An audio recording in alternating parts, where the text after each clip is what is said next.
Et si on remonte le fil, eh bien, on trouve même que certains de ces hommes sont des mercenaires ayant auparavant travaillé pour un certain nombre d'entreprises militaires privées russes. Et si je vous dis Wagner, vous comprenez effectivement. Prigojine, l'Afrique, devenue Africa Corps, reprise par le gouvernement russe. Alors ces hommes, des Russes, font donc partie du voyage de certains de ces navires de la flotte fantôme. Ils sont souvent les seuls Russes à bord. Leur présence elle a été remarquée depuis 6 mois par les services de renseignement ukrainiens et corroborée par certains pilotes maritimes danois qui sont montés à bord. Alors, que font ces étranges mousses sur ces bateaux?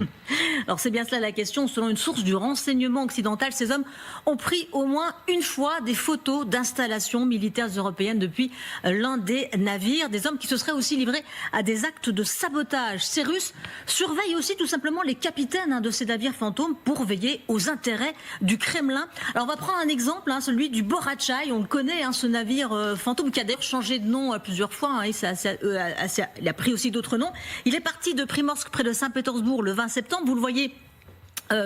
Il s'est trouvé au large des côtes danoises au moment même où une série de drones ont survolé l'aéroport de Copenhague et des bases militaires danoises.